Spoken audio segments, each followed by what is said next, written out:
আসসালামু আলাইকুম। আমন্ত্রণ জানাচ্ছি আজকে এপিসোডটি দেখার জন্য। আশা করছি কাছে দূরে সবাই অনেক বেশি ভালো আছেন। বিকেলে নাস্তা রেসিপি বা স্ন্যাক্স রেসিপি শেয়ার করছি। দারুণ মুচমুচে অসম্ভব মজাদার রেসিপিটি দেখতে হলে শেষ পর্যন্ত থাকতে হবে। উপরের দিকটা কিন্তু খুব সুন্দর মুচমুচে হচ্ছে। আশা করছি ভালো লাগবে। আর ভালো লাগলে লাইক, কমেন্ট ও শেয়ার করে পাশে থাকতে পারেন। তো এই জন্য প্যানে আমি তেল দিয়ে পেঁয়াজ কুচি দিয়ে দিলাম। পেঁয়াজ মরিচ কুচি সামান্য সময় ভেজে নেব। তো আমি আজকে মশলা দিব,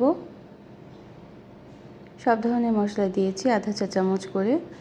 হলুদের গুঁড়ো, শুকনো মরিচের গুঁড়ো, জিরে গুঁড়ো এবং ধনে গুঁড়ো। আদা রসুনের পেস্ট 1 চা চামচ পরিমাণ দিয়ে মশলাটা পানি দিয়ে খুব ভালোভাবে কষিয়ে নিতে হবে। তো এই নাস্তাটাকে সবজি রোল বলতে পারেন কিংবা চিকেন রোলও বলা যেতে পারে, কিন্তু উপরের দিকটা কিন্তু খুব সুন্দর মুচমুচে হবে। আর ভিতরটা দারুণ ক্রিসপি এবং নরম তুলতুলে হবে। আর দারুণ মশলাদার একটা খাবার। অনেক স্ন্যাক্স রেসিপি বিকেলের নাস্তায় কিন্তু চায়ের সাথে জমে যাবে। তাছাড়া রমজানে ইফতারিতেও রেসিপিটি ব্যবহার করতে পারেন। এখানে আমি আধা কাপ পরিমাণ চিকেন কিমা দিয়ে দিলাম। চিকেন কিমার পরিবর্তে ছোট কুচি করে কাটা চিকেনও দিয়ে নিতে পারেন। তো এখন এটাকে খুব ভালোভাবে কষিয়ে নিতে হবে। আমি অল্প পানি দিয়ে চিকেনটা কষিয়ে নিয়েছিলাম। তারপর এখানে সবজি দিয়ে দেবো। পাতাকপি কুচি দিয়েছি এবং তো ভালোভাবে নেড়ে নিতে হবে। কিছুক্ষণ নাড়লেই দেখা যাবে যে সবজি থেকে পানি উঠবে। সেই পানিতেই কিন্তু তো ক্যাপসিকাম কুচিটাও আমরা দিয়ে দিলাম।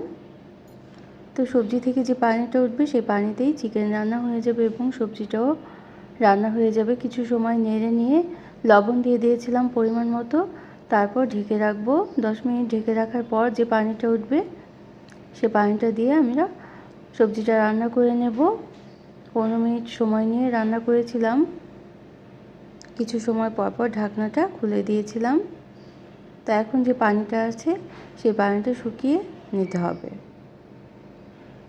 তো পানিটা শুকিয়ে নেওয়ার পর নামিয়ে রাখবো। এখন আটার কাইটা তৈরি করে নিতে হবে। এই জন্য আমরা 2 কাপ পরিমাণ আটা নিয়ে নিলাম। আটা বা ময়দা নেওয়া যেতে পারে। সামান্য লবণ দিয়েছি। এখন লবণটা মিশিয়ে নেওয়ার পর অল্প পানি দিয়ে ডোটা তৈরি করে নিতে হবে। প্রথমেই কিন্তু খুব বেশি পানি দেওয়ার দরকার নেই। অল্প অল্প পানি দিয়ে নরম করে ডোটা তৈরি করে নিতে হবে বা একটা স্টিকি ডো তৈরি করে নিতে হবে। এখন এই পর্যায়ে এসে 1 টেবিল চামচ পরিমাণ তেল দিয়ে আরও ভালোভাবে ময়ানটা দিয়ে নিতে হবে। তেল দিয়ে ময়ান দিলে এই নাস্তাটা কিন্তু উপরের দিকটা খুব সুন্দর ক্রিসপি হয়ে যাবে। তারপর আমরা 4টা ভাগে ভাগ করে নেব এবং ছোট ছোট অংশে ভাগ করে লেচি কেটে নেব। তো যে সাইজের বানাবো ঠিক সেই সাইজের কিন্তু করে নিতে হবে, বা যে কোনো ধরনের শেপ দিয়েই কিন্তু এই নাস্তাটা তৈরি করে নেওয়া যেতে পারে। আমি ছোট ছোট রুটি তৈরি করে নাস্তাগুলো তৈরি করে নিচ্ছি রোলের মতো করে। তো আপনারা যে কোনোভাবেই কিন্তু তৈরি করে নিতে পারেন। তারপর পুরটা আমরা দিয়ে দিলাম। চারদিক থেকে বন্ধ করে রোলের মতো করে নেব এবং পেঁচিয়ে নেব এবং আটকে দিয়ে দেব এবং এভাবে করে করে রাখবো। তো এই পর্যন্ত যারা দেখলেন লাইক দিতে ভুলে গিয়েছেন, একটা লাইক দিয়ে দিতে পারেন। যে বললাম বিভিন্ন ধরনের শেপে কিন্তু এই নাস্তাটা তৈরি করে নিতে পারেন। আমি গোল করে একটা করে নিচ্ছি। তো এইভাবে করে করে মুচমুচে করে ভাজলেও কিন্তু ভালো লাগে। তারপর আমরা একটা ব্যাটার তৈরি করে এবং ব্রেড ক্রামে গড়িয়ে ভেজে নেব। তাতে কিন্তু আরও বেশি মুচমুচে হয়ে যাবে এই স্ন্যাক্সটা। এই জন্য একটা ডিম নিয়ে নিলাম আর ডিমের মধ্যে সামান্য লবণ, গোলমরিচের গুঁড়ো নিয়ে ডিমটা ভালোভাবে ফেটিয়ে নিতে হবে এবং ব্রেড ক্রাম নিয়ে নেব। তো এখন প্রতিটা স্ন্যাক্স প্রথমে ডিমের মধ্যে দিয়ে দেব হালকাভাবে। একটা স্পুন দিয়ে এভাবে করে স্ন্যাক্সটা উঠিয়ে ব্রেড ক্রামের মধ্যে দিয়ে দিতে হবে এবং ব্রেড ক্রামটা শুকনো হাত দিয়ে চারিদিক থেকে এভাবে করে আটকে দিতে হবে এবং খুব সুন্দরভাবে সেট হয়ে যাবে। এভাবে করে তৈরি করে নিলে আর এভাবে কিন্তু ফ্রোজেন করেও রেখে দিতে পারেন। একদিন তৈরি করে অনেক দিন পর্যন্ত খেয়ে নিতে পারবেন। তো এই পর্যায়ে আমি সবগুলো স্ন্যাক্স এভাবে তৈরি করে নিয়েছিলাম এবং একটা এয়ারটাইট বক্সে করে সংরক্ষণ করেছিলাম ফ্রিজে, ডিপ ফ্রিজে, এবং তারপর নামিয়ে কিন্তু ভেজে নিয়েছিলাম।